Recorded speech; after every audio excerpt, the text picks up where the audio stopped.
Alhamdulillah wassalatu wassalamu ala Rasulillah. Untuk lebih barokahnya acara pembelajaran kita pada pagi hari ini, mari kita mulai dengan sama-sama melepaskan basmalah. Bismillahirrahmanirrahim. Untuk menambah kebarokahan acara pembelajaran kita pada pagi hari ini, silakan salah satu di antara kalian memimpin temannya untuk berdoa. Saya minta untuk memimpin temannya berdoa yang paling rajin, yang paling dulu datang tadi, yakni Asriyadi Arya. Silakan memimpin temannya untuk berdoa. Sebelum kita mulai pelajaran hari ini, marilah kita bersama-sama berdoa. Berdoa mulai. Bismillahirrahmanirrahim. Rabbi shrah li sadri wa yassir li amri wahlul 'uqdatam min lisani yafqahu qawli. Terima kasih. Jadi alhamdulillah kita sudah awali pembelajaran kita pagi hari ini dengan sama-sama berdoa. Kalian semuanya sehat?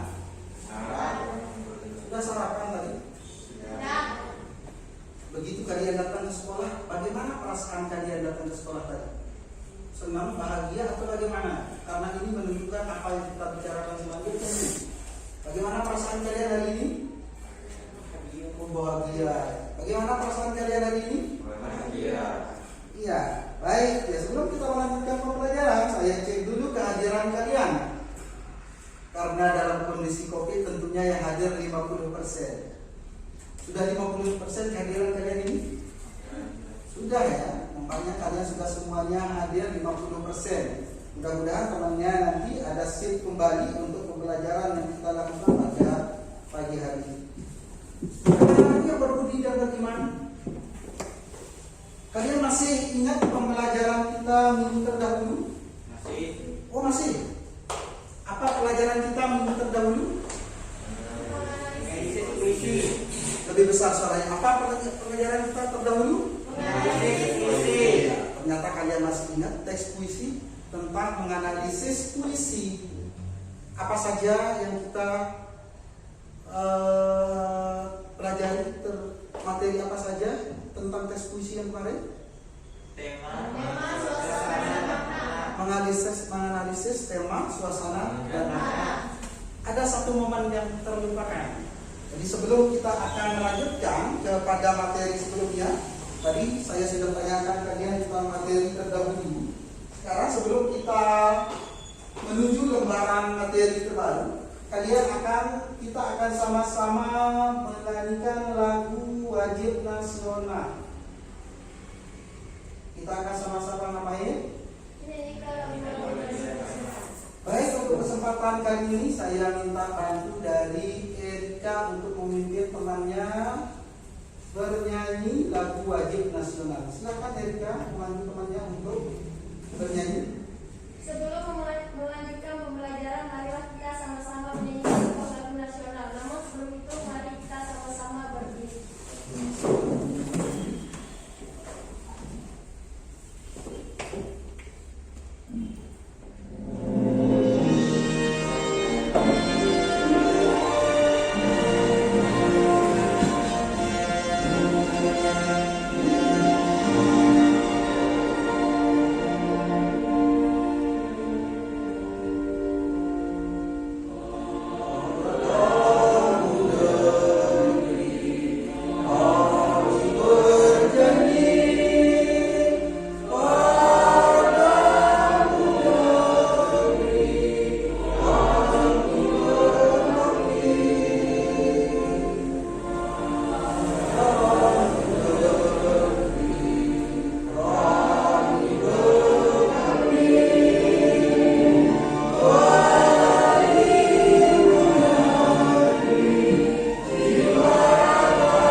Selanjutnya tadi kita sudah dengarkan lagu Padamu Negeri itu adalah lagu yang menambahkan giroh kita bagaimana kita bisa bermanfaat, kita menjadi hal yang luar biasa bagi negeri kita tercinta.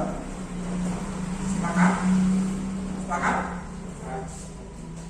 Jadi sebelum tadi, jadi pada kesempatan kali ini kita akan melanjutkan pembelajaran kita terdahulu, di mana kalau dahulu kita menganalisis puisi dan serta membaca puisi. Pada KD kali ini, pada kesempatan kali ini, kompetensi dasar yang kalian harus yang kita akan pelajari adalah tentang menulis puisi serta mampu mendeklamasikan atau membaca puisi yang kalian sudah tulis. Ada berapa? Ada berapa hal? Ada dua. Menulis, membaca. Menulis puisi, kemudian kalian membaca puisinya kalian. Kalian mampu membacakan puisi kalian. Paham? Namun sebelumnya, ada beberapa proses kita pada kalian, kita akan coba membahas tentang bagaimana sih cara menulis puisi. Apa saja yang perlu kalian persiapkan di dalam menulis puisi.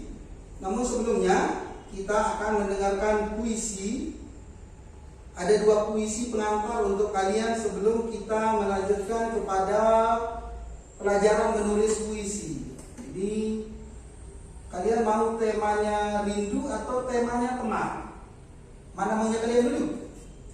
Rindu atau teman? Yang sedang rindu, ada yang sedang rindu hari ini? Ada yang sedang rindu? Yang mau tema rindu siapa dulu? Mau tema rindu atau teman ini? Rindu. Oh rindu, ya ini pasti ini yang suaranya paling kencang, ini sedang rindu-rindunya. Baik, kita coba dengarkan tema rindu ya. Ini sebagai bahasa pengantar saja bahwa ini adalah puisi.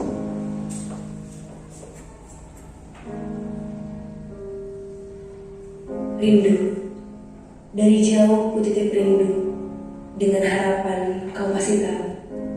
Dulu dengan merpati kau sampaikan salammu, bertanya kabar dan menyapaku. Saat itu hidup hanya untuk secari kertas. Dari jauh kau titip rindu, yang ku tahu kau pasti tahu.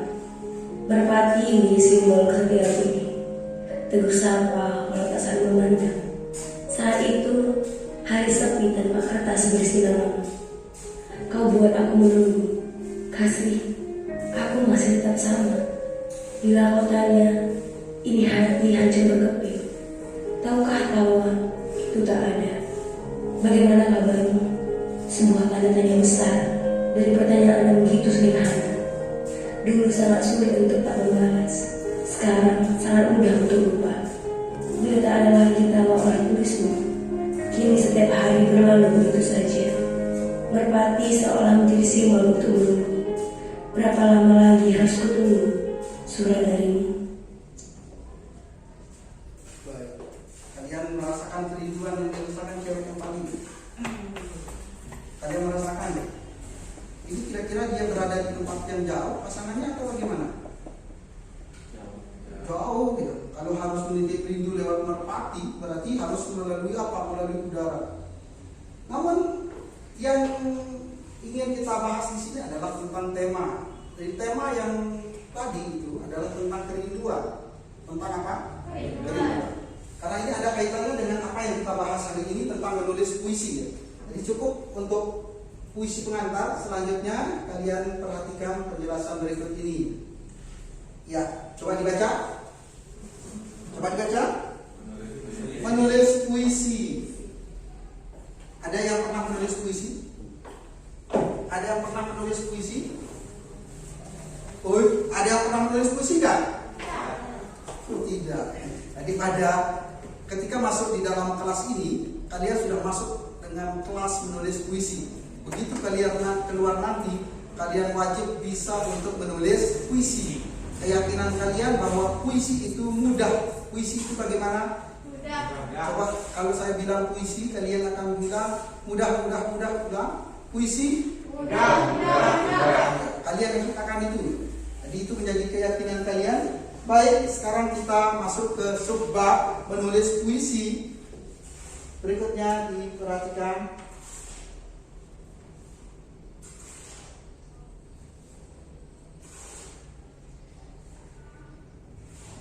Baik. Menulis puisi. Oke. Kita sekarang masuk ke tema menulis puisi. Coba dibaca ulang, menulis. Puisi. Ini yang kalian akan lakukan berikutnya. Coba dibaca. Kunci pertama menulis puisi dengan menulis, maka membaca puisi dengan membaca, lalu mendengar puisi dengan Apa jawabannya? mendengar. Apa jawabannya? Dengan Anda salah kalau mendengar dengan telinga.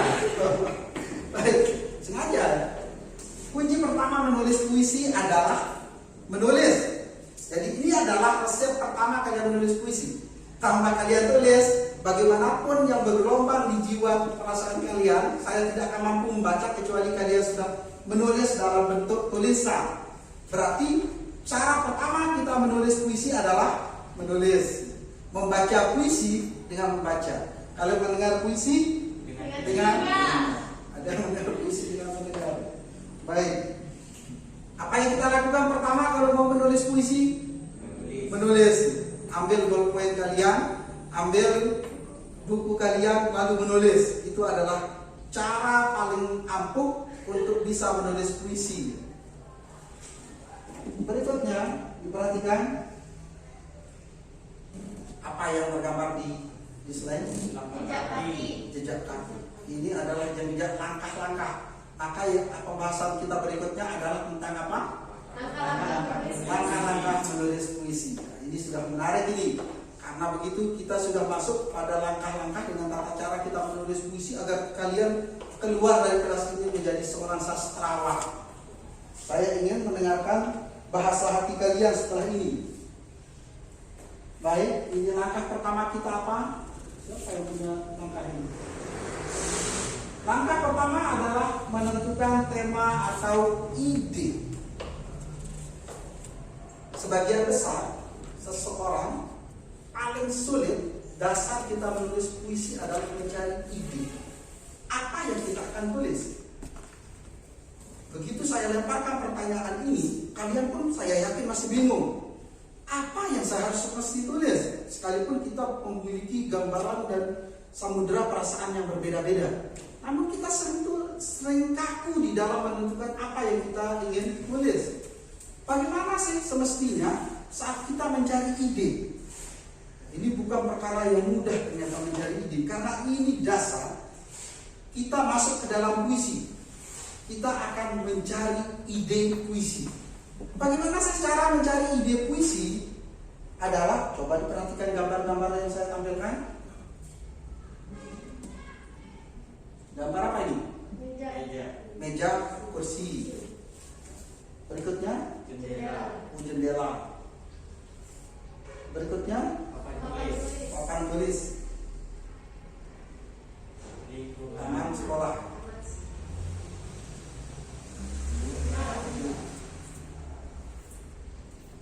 Lampu. Apa yang saya ingin gambarkan saat kita mencari ide, ternyata ide itu berserakan. Ada di mana-mana yang namanya ide. Ide itu bisa kumpulkan melalui apa yang ada di sekitar kita.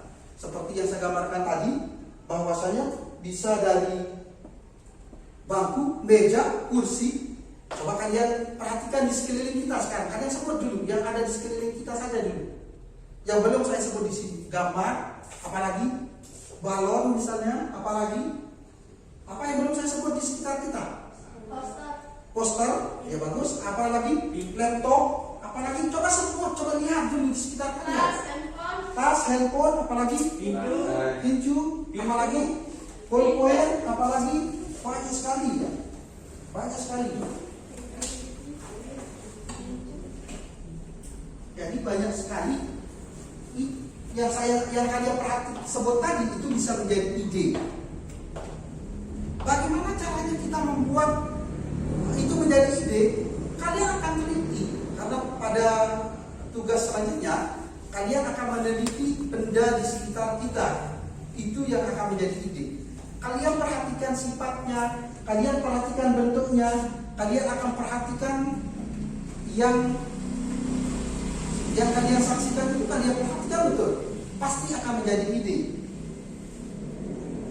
Baik, contohnya saya tulis puisi tentang Kolose. Ini idenya dari ketika saya buang hajat. Karena ternyata bisa. Coba dibaca kloset ini. Semestinya ini isinya bukan tentang kloset, tapi coba kita baca. Ada yang bisa baca? Coba sama-sama kalian baca. Besar-besar suaranya. Kloset. Selain tempatku membuang waktu, tempatku membuang rindu. Oh iya. Karena sifat kloset itu sebagai tempat pembuangan. Jadi sifat dasar kloset itu sebagai tempat pembuang. Bukan kata yang muncul adalah kata membuang. Selain tempatku membuat waktu, tempatku membuang rindu. Merasuk rongga pernapasan sahdu, lalu kloset menceritakan kisahnya. Di suatu aku membuang janji-janjimu. Di mana? Di kloset. Yang aku tempuh kemudian membanjiri telaga harapan ini, namun terbuang begitu saja melalui kloset yang kududuki kini. Kloset penyambung lidah menuju realitas nyata. Dalam derita sebuah kebenaran, ternyata kloset itu kamu. Itu yang dihitung itu kamu, itu lain. Siapa itu? Orang yang tidak berharga di dalam hidup kita, yang pernah menjanjikan beribu janji lalu meninggalkan kita, itu tak layaknya sebuah kloset. Maka mantan itu saya ibaratkan adalah sebuah kloset, hanya tempat pembuangan rindu. Perhatikan, paham? Sifat kloset adalah sebagai tempat kita membuang. Maka saya bilang di sini kloset tempat membuang rindu. Itu terkadang betul, benar nggak? Kita benar-benar menghayal. Yang kita hayalkan adalah pasti orang yang berada di sekeliling kita, benar nggak? Oke, kalau begitu kita lanjut ke spidol. Makanya saya ambil spidol tadi itu. Sifat spidol adalah untuk menulis. Jadi diksi yang akan banyak muncul adalah tentang menulis, mencoret dan lain sebagainya. Coba diperhatikan. Spidol ini hanya mencoret. Spidol hanya mencoret. Tidak jiwaku, namun engkau. Spidol ini memberi tujuan, tidak menyesatkan, namun engkau. Spidol ini cuma babu tangan, tidak babu rindu, namun engkau. Spidol ini menggambarkan keindahan, tidak penderitaan, namun engkau. Berarti ini dia sedang marah terhadap seseorang. Dia ingin membandingkan spidol dengan orang lain, bahwa ternyata orang lain itu kebalikan dari spidol yang dimaksud. Oh, ternyata kalau spidol mencoret hanya mencoret papan tulis, namun engkau mampu mencoret jiwaku. Spidol ini memberi tujuan, namun engkau tidak memberikan apa-apa. Spidol ini cuma babu, namun engkau. Spidol ini cuma babu tangan, tidak babu rindu yang kau berikan. Jadi ini kita perhatikan sifat spidol yang sebagai mencoret. Banyak sekali hal yang bisa menjadi inspirasi kita. Misalnya bangku dan lain sebagainya. Ini saya tulis dari mana ini? Berikutnya lorong. Karena ada lorong di sini. Ada lorong di sini. Ada di sana lorong. Kalian ingin bertitulnya adalah lorong menembus dada jiwa. Lorong itu tempat menembus rindu. Pertama kali aku mendapat auramu, lorong itu selalu terima kasih. Jadi dia ingin bercerita bahwa dia bertemu pertama kali dengan orang yang dia kasihi di mana? Di lorong. Oh, ini balon. Ini balon saya ibaratkan lampu di sini. Ini pengibaratan. Ini balon bisa menjadi inspirasi. Coba dibaca. Engkau, sifat balon itu apa? Menerangi. Maka kata yang banyak muncul ada pasti tentang menerangi. Coba dibaca. Besar-besar suaranya semuanya. Engkau menerangi jiwaku.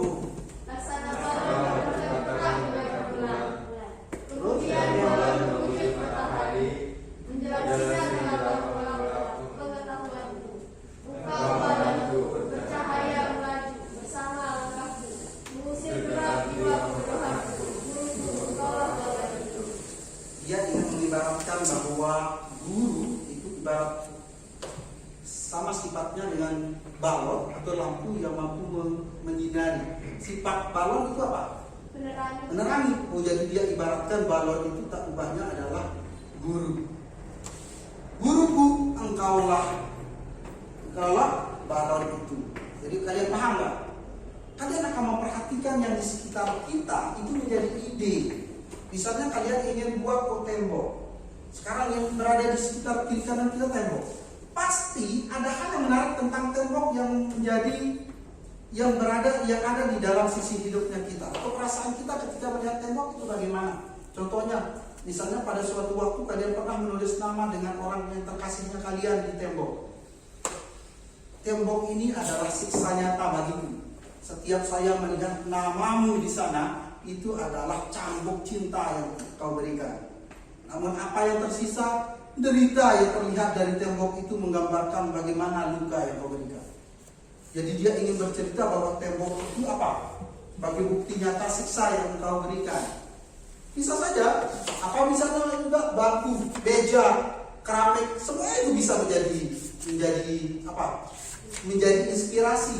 Jadi tidak usah terpaku. Inspirasi itu kita harus bisa menyeleksi apa yang bisa menjadi fokus kita. Satu kuncinya kita fokus terhadap satu yang menjadi inspirasi kita. Misalnya kalau kalian ingin inspirasi kalian meja, apa? Meja. Maka fokus kalian cuma meja. Tidak boleh kalian memikirkan selain meja. Fokus kalian cuma meja. Tapi kalau kalian bagi fokus kalian, saya yakin kalian tidak mampu menulis puisi. Cuma yang menjadi inspirasi kalian itu saja yang kalian menjadi titik fokus kalian. Baik, jadi pelajaran pertama, jadi pintu jendela rumah kita, penghapus tembok senggang itu bisa menjadi apa?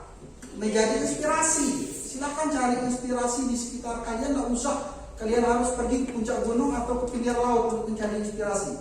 Cari inspirasi terdekat dari apa yang kalian saksikan di sekitar kita. Paham? Misalnya kalian ingin bunga mawar. Bagaimana rupa bunga mawar? Merah. Bagaimana sifat bunga mawar? Indah, harum. Terus apa juga? Wangi. Kalian ingin menggambarkan bunga itu sebagai apa misalnya? Kalian ingin gambarkan bunga itu menjadi orang yang kalian sayangi, bisa. Kalian ingin menggambarkan sifat bunganya, bisa. Jadi inspirasi kalian bunga, kalian tetap pikirkan tentang bunga. Kalian pikirkan tentang tiang saja yang kalian pikirkan. Tidak ada yang lain. Paham? Jadi sudah ada gambaran apa yang kalian akan teliti berikutnya. Kalian mensifatkan, menceritakan, atau kalian membandingkan sifat benda itu menjadi perasaan kalian. Baik, berikutnya coba dibaca. Setiap yang terlihat adalah ide. Coba besar-besar suaranya. Setiap yang terlihat adalah ide. Setiap yang terdengar harus menjadi kata. Setiap yang dirasakan harus menjadi baik. Setiap yang disampaikan harus berfaedah. Setiap apa? Setiap apaan harus dibuang pada tempatnya. Baik, inspirasi kita berikutnya. Jadi inspirasi kita pertama adalah apa yang kita lihat di sekeliling kita itu bisa menjadi inspirasi. Sekarang inspirasi kita berikutnya, apa yang bisa menjadi inspirasi ini adalah gambar siapa? Orang tua. Kedua orang tua. Kalian masih punya kedua orang tua? Masih. Ini gambar siapa? Ini gambar ayah. Ini gambar siapa? Ibu, nenek. Ini gambar ayah. Kata ayah itu lekat dengan kerja keras. Kalian tidak akan mau. Kalau ibu itu lekat dengan kata kasih sayang. Kalau orang ayah itu lekat dengan perjuangan. Pasti. Ini gambar sahabat. Nah, kalian mandi-mandi seperti ini bersama sahabat kalian. Waktu kecil ini pasti kalian punya sahabat dari kecil sampai sekarang. Punya sahabat, kalian punya sahabat. Ini pasti kita punya sahabat, dan kita makhluk sosial. Punya sahabat. Ini masih tentang persahabatan. Ternyata selain kita punya sahabat, punya orang tua, punya orang yang mengasihi, sekian.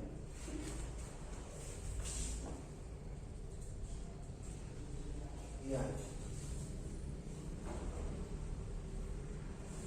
Kita punya musuh. Pasti kita punya musuh. Musuh juga bisa menjadi inspirasi.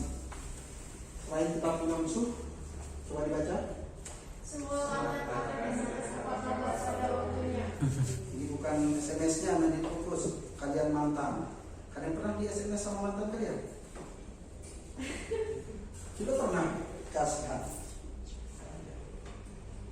Baik, maka ide kita kedua, ide itu bisa lahir dari orang-orang yang berada di sekeliling kita.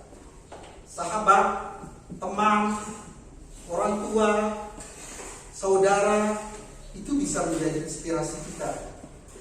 Dari sekian yang saya suruh untuk membuat puisi, 90% itu inspirasinya seperti orang-orang di sekelilingnya. Orang tua, ibu, saudara, sahabat, siapa lagi? Saudara, siapa lagi? Teman-teman. Jadi orang-orang berada di sekeliling kita itu sering menjadi inspirasi. Karena apa? Banyak rasa yang mereka tularkan terhadap hidup kita.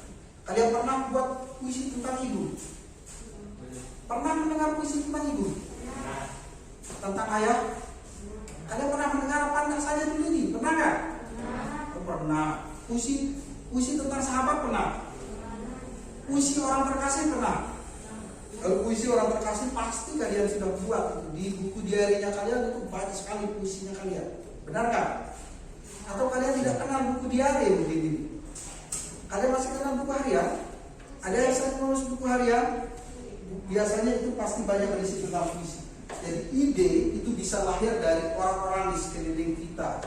Seperti tadi, bisa bercerita tentang guru, bisa bercerita tentang sahabat, orang tua, siapa lagi?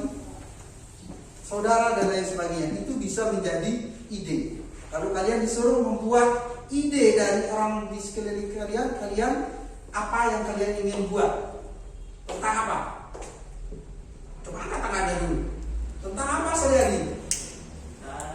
Tentang apa? Kira-kira yang paling mudah dibuat menjadi ide puisi kan kamu apa? Tentang apa? Oh, tentang kepala sekolah. Itu dari kepala sekolah bagus. Tentang kepala sekolah apa idenya Erika? Tentang apa? Ibu. Oh, ibu. Bermayatul. Apa? Bunga. Orang. Ayah ini, bagian ini. Oh, teman. Dan ini sahabat. Ternyata kalian sudah punya ada ide, ada sahabat, teman, keluarga, ibu, ayah, itu bisa menjadi ide. Dan sering kita dengar itu. Nanti saya akan dengarkan kalian tentang puisi yang temanya guru, puisi yang temanya sahabat dan lain sebagainya. Itu menjadi salah satu inspirasi kita. Berikutnya perhatikan. Ya, jadi ide juga itu bisa tentang ketuhanan. Ini tentang ketuhanan. Kalau model gambarnya ini tentang religi. Kita bisa isinya bisa curhat sama Tuhan juga bisa. Ini tentang ketuhanan. Ide itu juga bisa tentang perjuangan. Kalian sering dengar ide tentang perjuangan? Nah, ini kan jauh. Yang dekat-dekat dengan kalian seperti tadi, orang yang ada di sekeliling kita atau apa yang kita lihat itu bisa menjadi ide. Namun agar kalian tahu saja, ide itu bisa muncul dari tentang perjuangan, tentang kemiskinan atau tentang sosial, tentang ketidakadilan, ini tentang kemiskinan, ini juga bisa menjadi ide, tentang perang juga bisa menjadi ide. Ide itu juga tentang ketidakadilan, ide itu tentang, ya ini juga sering ini, yang tentang pemandangan alam.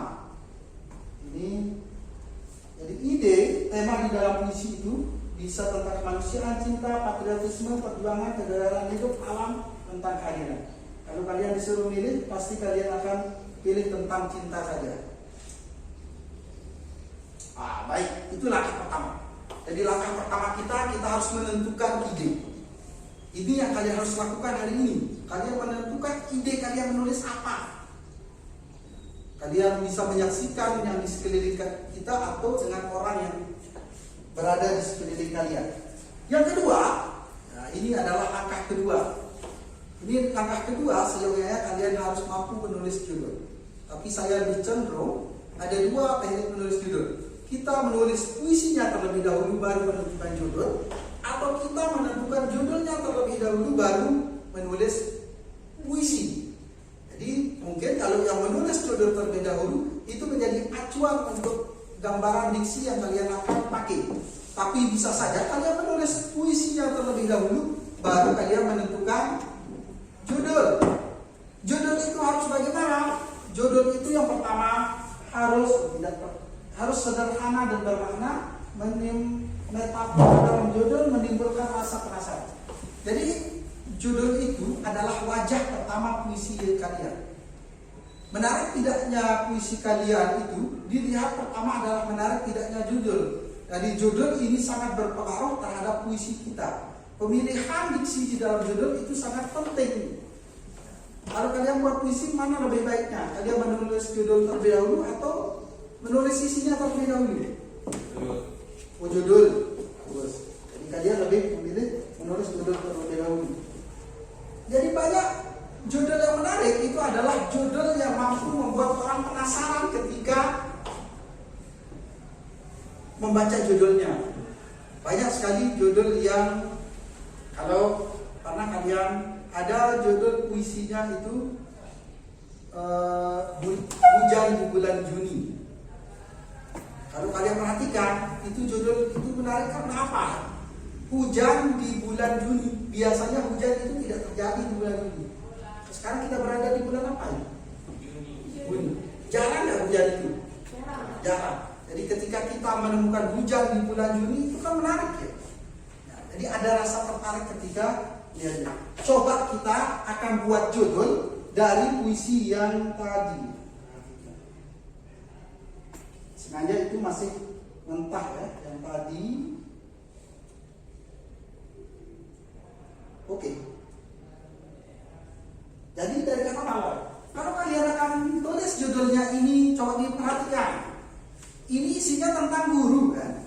Isinya adalah tentang guru. Inspirasi kalian ini adalah tentang balon. Maka kalau orang membaca balon itu terkesan tidak menarik ya. Tidak menarik, maka ini belum menarik puisi ini. Karena apa? Judulnya belum menarik. Coba kalau bilang di sini, judulnya di sini, puisi ini judulnya adalah Engkaulah Balon Itu. Orang bertanya-tanya, siapa engkau itu? Ada pertanyaan, engkaulah balon itu. Oh ternyata yang dimaksud engkau di dalam judul tadi itu adalah guru. Maka judul yang pas di sini adalah Engkaulah Balon Itu atau guru engkaulah balon itu. Seperti itu ya.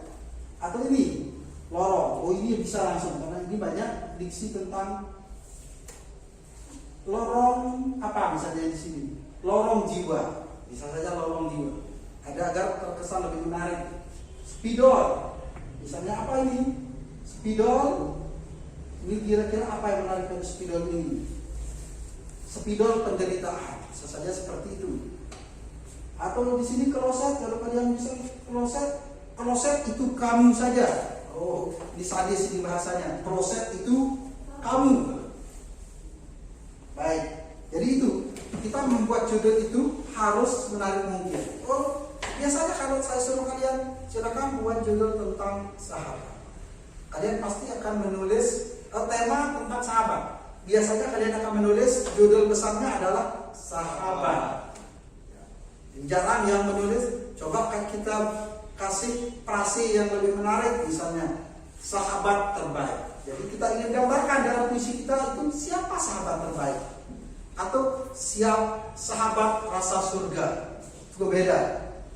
Jadi menarik tidaknya puisi itu pertama bergantung dari judul. Ingat, cara kedua adalah kita menentukan judul semenarik mungkin. Apa yang kita buat langkah kedua? Judul.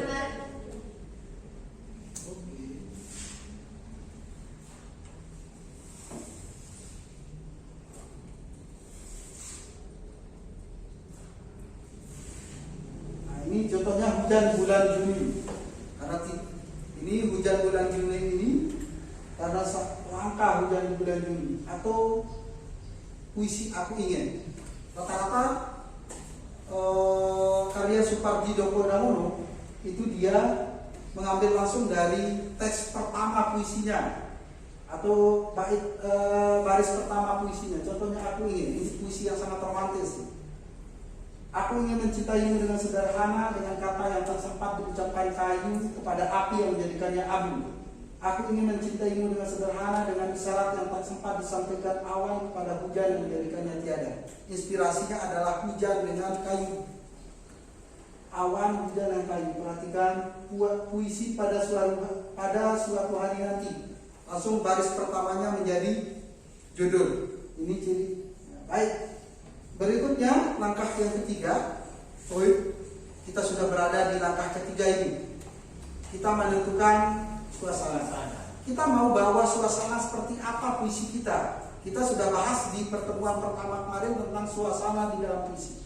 Bisa sedih, bisa apa juga, bisa senang, bisa gembira, bisa marah, bisa romantis, bisa mistis. Itu ya kalian maunya seperti apa puisi kalian? Kalian mau menggambarkan bunga itu dengan apa? Oh, suasana bunga dengan keromantisan. Jadi ada hal-hal yang ingin kalian gambarkan, suasana hati yang kalian ingin telurkan di dalam puisi kalian. Jadi sedih, senang, gembira, terluka dan lain sebagainya. Itu bisa menjadi. Jadi ini kemarin sudah ini tentang suasana di dalam puisi, di mana ada romantis, ada mistis, ada senang gembira. Baik, berikutnya. Tapi kalau ini saya tetap kalian harus berpijak pada gaya bahasa, namun saya yang penting kalian menulis saja dulu. Kalian tidak perlu pikirkan bagaimana diksi kalian, tapi kalian mampu menulis dulu. Apapun coba kalian tulis saja. Tidak mesti harus indah seperti bahasa puisi. Tidak mesti kalian harus, tapi yang penting kalian mau menulis saja terlebih dahulu. Di dalam kita menulis puisi, hal keempat yang perlu kita adalah menggunakan gaya bahasa. Gaya bahasa ini biasanya di sini adalah terletak keindahan sebuah puisi, di mana kita menggunakan gaya bahasa. Pernah dengar gaya bahasa? Pernah? Gaya bahasa itu bahasa kiasan. Jadi kalian tidak perlu memikirkan ini terlalu berat. Nanti kita bahas lagi. Nah, ini yang paling penting, jujur dalam mengungkapkan puisi. Seperti yang saya katakan tadi, apa yang kalian rasakan pada saat ini, kalian akan gambarkan pada media yang kalian teliti. Kalian harus jujur dengan perasaan kalian. Apa yang kalian rasakan saat ini dulu? Apa yang kalian sedang rasakan? Oh, gelisah. Maka puisi kalian sebenarnya judulnya tentang gelisah. Baik. Ada 5 langkah di dalam kita menyusun puisi, tapi titik fokus kita pada 2 langkah dulu. Pada tema dengan apa tadi yang kedua? Tema dengan judul. Berikutnya kita harus diksi, terus suasana dengan apa terakhir tadi? Diksi, suasana dengan jujur. Kalau jujur wajib kalian jujur. Itu penting, tapi 2 ini sebagai metode awal kita menulis puisi. Ada gambaran apa yang kalian akan teliti? Oke, sekarang gini. Berikutnya diperhatikan. Jadi saya akan bagi kalian menjadi 2 kelompok. 2 kelompok ini akan meneliti lingkungan sekolah kalian.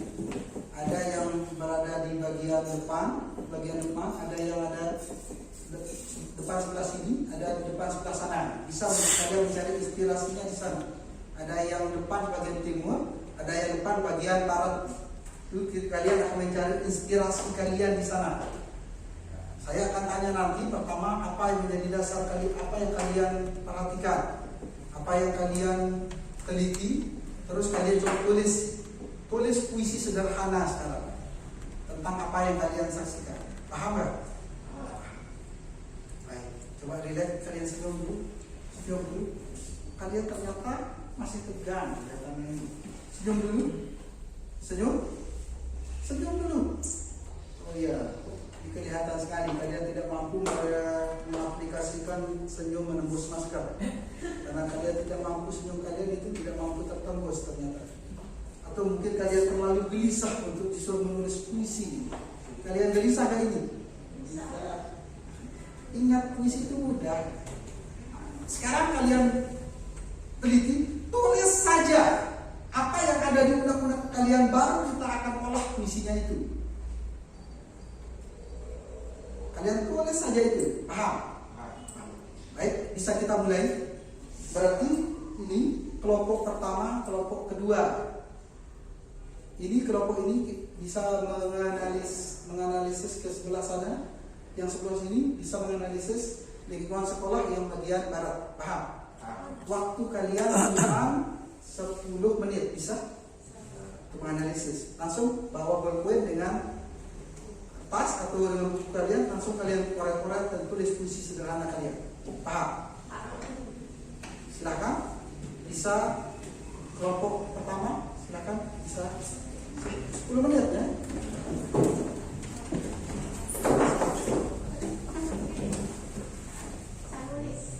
Kelompok kedua, ya satu saja, puisi satu. Kan kalian tajak kelompok, kalian sambung kata.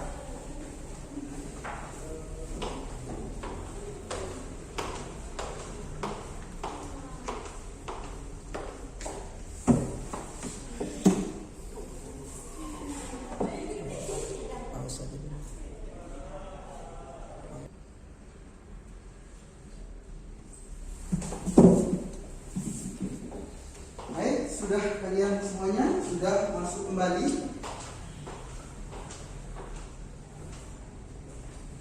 Bagaimana? Kalian sudah mengamati? Sudah? Apa yang kalian amati tadi?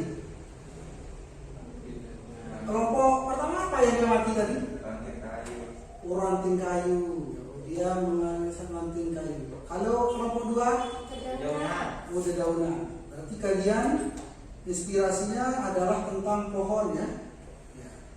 Baik, jadi untuk kegiatan kita berikutnya, saya akan mendengarkan setelah kalian tadi sudah menganalisa bersama kelompok kalian masing-masing.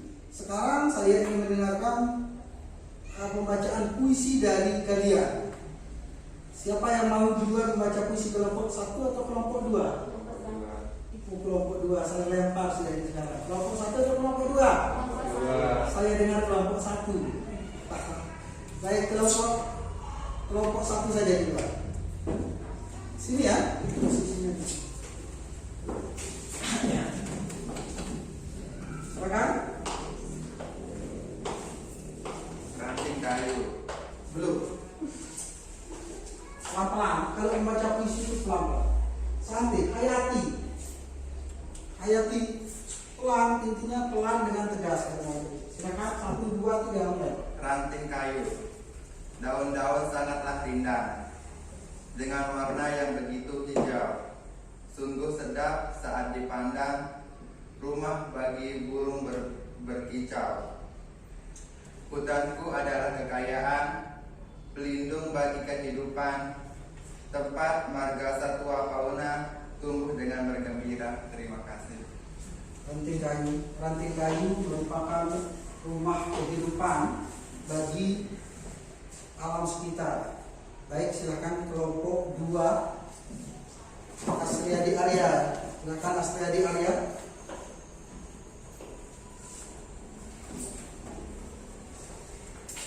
Dedaunan. Setiap hari engkau jatuh berguguran. Saat angin menghempas dirimu, engkau indah berayunan. Dahan-dahan bergoyang seiring irama alam, engkau hijau bagaikan peradaban. Jiwa dan harapan, engkau menjadi saksi alam, indah rupa sampai akhir zaman. Jadi baik, kita sudah mendengarkan 2 puisi yang tadi, di mana inspirasi keduanya adalah tentang pohon. Lupa aplausnya, tepuk tangan dulu buat teman. Kalian sudah mampu untuk membuat puisi itu sudah luar biasa. Kalian mampu mengekspresikan puisi kalian yang membaca sudah luar biasa. Jadi itu sudah dasar, ada dasar kalian sudah menulis puisi. Itu yang kalian tulis tadi itu namanya puisi sederhana, di mana kalian mampu menjadikan inspirasi alam sekitar kalian menjadi inspirasi kalian. Tadi diceritakan bahwa di kelompok 1 tadi menceritakan bahwa di mana ranting pohon itu menjadi tempat persinggahan burung. Andai sudah tidak ada lagi ranting pohon, tidak lagi ada ranting pohon, di manakah burung akan berhinggap? Apakah ada di sarang-sarang yang kalian persiapkan di rumahnya saja?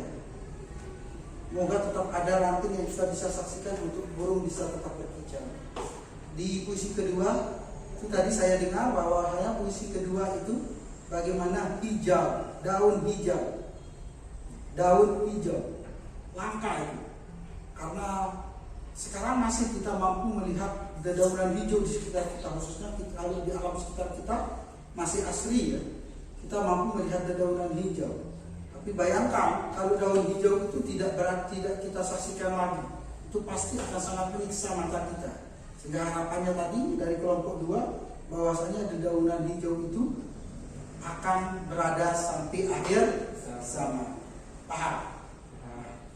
Nah, baik, alhamdulillah kita sudah kalian sudah menulis puisi dan berpuisi, dan tentunya ini adalah hal yang sangat luar biasa sekali. Ada banyak pelajaran yang kita bisa petik dari pembelajaran kita pada pagi hari ini. Saya ingin memberikan satu motivasi sebelum kita akan nanti merefleksi dan membuat kesimpulan dan lain sebagainya, bahwasanya hal yang paling berharga di dunia ini adalah kita mempunyai sahabat. Kita mempunyai teman, itu adalah hal yang sangat berharga di dalam dunia ini. Namun sahabat terbaik adalah sahabat yang mampu mengoreksi kita, yang mampu mengajak kita ke jalan kebaikan. Itu adalah sahabat terbaik. Karena saya tadi mendengar puisi kajian tentang pepohonan, pada suatu hari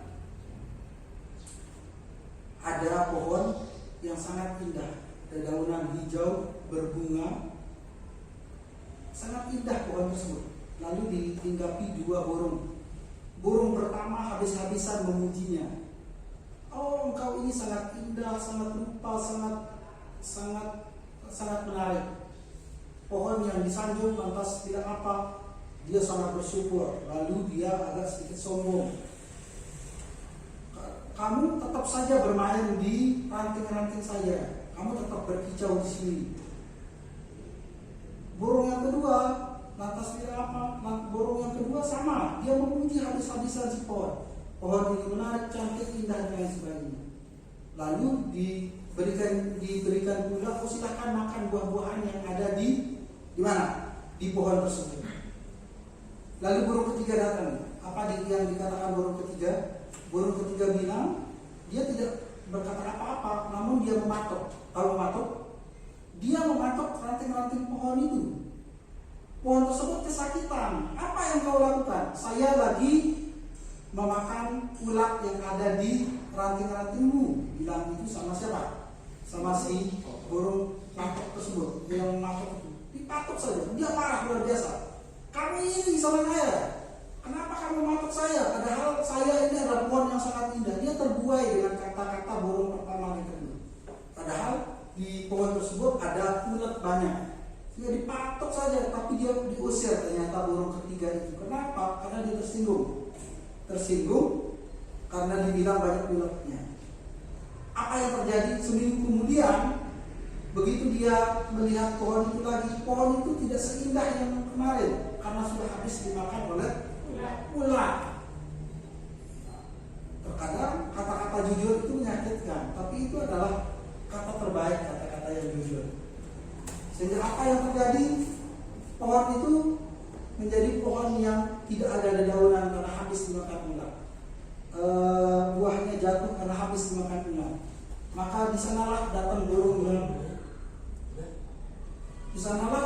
burung yang ketiga. Dia lagi untuk mengundang temannya dan memakan ulat-ulatnya kembali. Apa apa yang terjadi. Seminggu kemudian dia berubah. Pohon tersebut lagi sehat, tidak ada ulatnya, kembali menjadi pohon yang hijau. Maka pelajaran kita bisa ambil, sahabat terbaik adalah sahabat yang bisa mengoreksi kita. Paham ya? Nah, jadi itu bisa menjadi tema puisi kalian. Sahabat terbaik adalah sahabat yang mampu mengoreksi apa yang terjadi di dalam kehidupan kita. Baik, selanjutnya, bagaimana perasaan kalian setelah menulis puisi tadi? Perasaan kalian, coba sebut perasaan kalian, senang, gembira, atau bagaimana? Ada gambaran untuk menulis puisi? Jadi kesimpulan dari pelajaran kita hari ini tentang apa menulis Puisi. Apa yang kalian rasakan menulis puisi itu bagaimana? Mudah. Jadi menulis puisi itu adalah perkara yang mudah. Berikutnya, insya Allah untuk pelajaran berikutnya kita akan menyambung kembali, tapi untuk materi puisi kita akan cukupkan. Materi berikutnya adalah tentang teks eksplanasi. Terima kasih atas segala perhatian kalian. Tentunya kehadiran kalian seperti apa yang saya ungkapkan di pertama tadi, yang membuat diri kita berharga adalah kita sendiri. Maka kalau kita ingin berharga, maka hargai apa yang ada di sekeliling kita. Maka kita akan menjadi orang yang berharga. Paham? Paham nggak? Mau menjadi orang yang berharga? Kalau mau menjadi orang berharga, hargai orang yang ada di sekeliling kita. Maka kita akan menjadi orang yang berharga. Baik, anak-anakku yang berbudi dan beriman, selanjutnya kita sudah berada di detik terakhir. Kita sudah membuat kesimpulan dan refleksi dengan harapan berikutnya kita akan menambah semangat pembelajaran kita pada pagi hari ini. Tentunya kita akan mengakhiri dengan lagu daerah. Lagu daerah kita hari ini adalah tentang Kadalongan. Pernah dengar? Kadalongan? Baik. Kadalongan. Sebelumnya silakan pimpin temannya untuk berdiri. Kalau bisa kita berdiri ya. Silakan Erika pimpin temannya untuk berlagu kembali.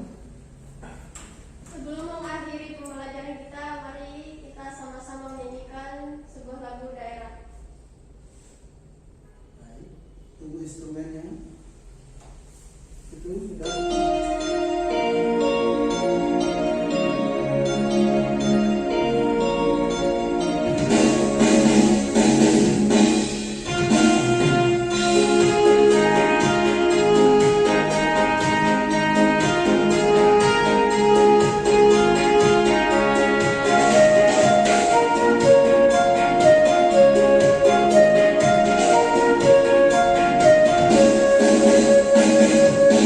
Kadalongan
senang. Ya baik, kita sudah berada di ujung waktu pembelajaran kita. Tentunya waktu yang mempertemukan, waktu juga yang mengakhiri pembelajaran kita.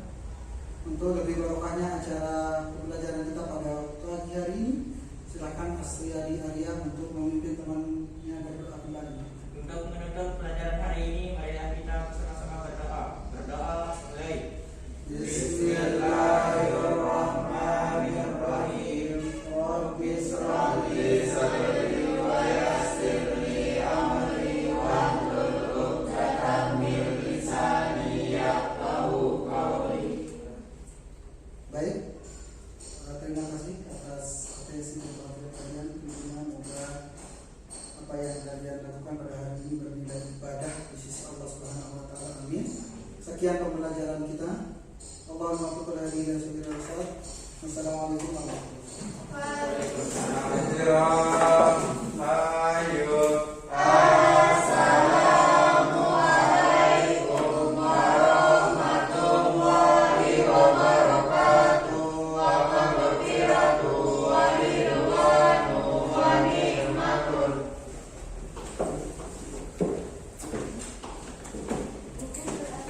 Panggil Bu Munaini dan